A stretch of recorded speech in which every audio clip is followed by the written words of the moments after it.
It's motivational nerd out time! How you guys doing tonight? Happy Sunday and happy wellness nerd out time, you guys. Today we're going to be talking about pigeon-toed walking. All right, is it serious? You know, what can cause it, right? Let's get right into it. So we talked about duck feet the other day, you know, and we said about the hyperpronation. We said the stress on the knee ligaments like the MCL and the medial meniscus, and we said that we have those extra tight, deep external rotators of the hip, our superior inferior gemelli, right, our obturator internus. We have our piriformis being all tight, and we said we get these low back problems, right? We get this pain. There's a whole domino effect with duck feet, all right? And that's less common than being pigeon-toed, right? Because this was duck, and now pigeon-toed is like this, all right? So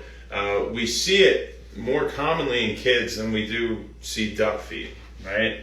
And so, you know, what kind of can cause this pigeon-toed walking? Well, there's a few things. One of them is metatarsus adductus or metatarsus varus. And this is when the bones in the foot or metatarsals are angled like this, all right? And so what happens is, you know, normally in the foot, we would have, if we drew a line from right here in the heel, right, and we go straight down the foot, we come to that second web space here, right?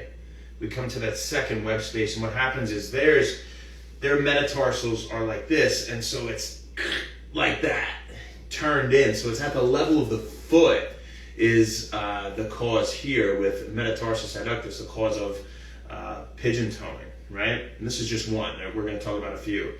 But interestingly, you know, it's kind of like a half moon shape, right?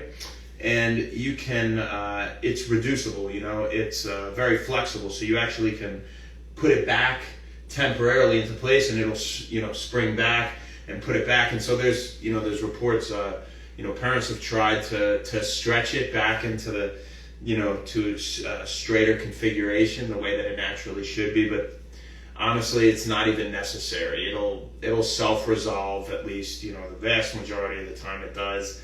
Shouldn't cause any problems with their gait, really. With you know, it's only if they're tripping and falling, and if it lasts, you know, for a long time. You know, if they're 8 years old and you know, at 8 it should have resolved at that point. If it hasn't by 8, then, you know, we'll talk to an orthopedic surgeon and see if we need some corrective surgery, right? And that kind of goes for all the causes we're gonna talk about, right? I'm not pointing to the hip and the tibia and the foot, because those are the three we're talking about today. But yeah, it's generally not too serious. What could cause that is actually a, you know, like a breech position of the fetus in utero. You know, for example, abnormal position of the fetus in the uterus. They say that could play a major role with metatarsus adductus. And again, you know, pretty much no big deal. You don't even need a brace or anything. You don't need to do anything for it or even see a doctor. It should self-resolve, all right? So it's just about a leave it alone type of thing. Again, unless, you know, they get past 8 years old, then you're going to want to go see an ortho if it's still not corrected at that point naturally, okay? Now, another way that we can get this pigeon-toeing is with tibial torsion. And with tibial torsion, well, the tibia actually rotates internally, right? And what it does is it takes the foot with it. So now it rotates in like this.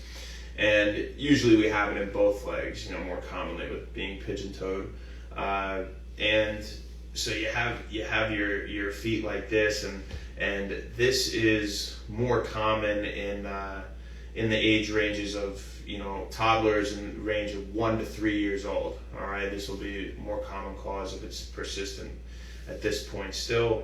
And again, you can get corrective surgery, but, you know, 8 years is the magic mark. We wait until 8, you know, before we do anything like that or even consider it, you know. So what's interesting is when it's the tibial torsion, when they're in like this, you also get that bow-legged appearance where these knees will come out, all right? So it's kind of like, if these are my knees, it's hard for me to do it because look at my foot's the opposite on this side, duck feet, right? And I'll get a more valgus knee. So I got to really make it do the opposite to demonstrate this well. But they'll also be bow-legged, right? Now, regardless, metatarsus adductus or it's tibial torsion, they should be pretty fine. There isn't much we need to do.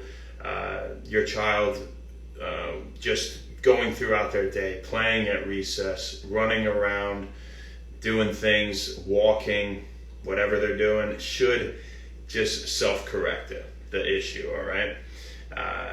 So not too serious of a thing here.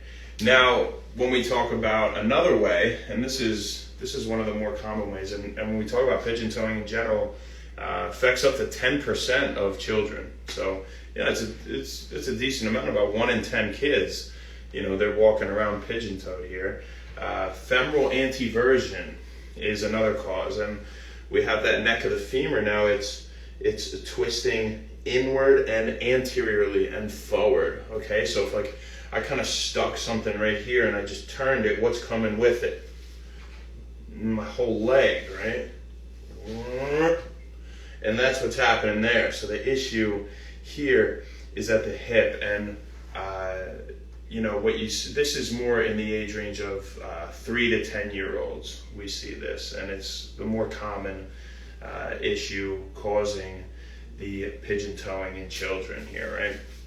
And so these types of kids, they'll sit on the ground in that W configuration. I don't even think I could do it. I don't know if I even want to try, but their legs will, they'll make this W. Yeah, it like sticks out like this. I'm not gonna get into it. I might tear something. I'm too old for this. But it's not a big deal. That won't make it worse or anything. You don't have to worry about that if they have a tendency to sit like that because it's more comfortable for them. It is just fine. And in terms of what probably caused that, it's actually idiopathic. They're not totally sure of the cause, but they think it might be due to the position of the hips prior to birth, coming out. But again, they're not sure. And regardless, it ain't that big a deal. You wait until they're 8. So that's gonna be our saying of the day. You wait until they're 8, and then you'll see if they need corrective surgery or anything like that. But we avoid going under the knife as much as we possibly can, about at all costs, till we absolutely need to, right? So this is one of those issues, is pigeon toeing. That really isn't that serious at all, so it should self-resolve, all right? Don't even need to see a doctor at first. So now you know what to do, baby. Who do we got on here? Paulo, what's up, baby? James, how you doing? And Danny Kip. Well, what's up, Kippy? My man. All right, you guys, let's say bye to Jameson. Bye, J-Mo. Say hi, buddy. And you guys have a great rest of your night. We'll see you tomorrow. And happy Wellness. Thank you.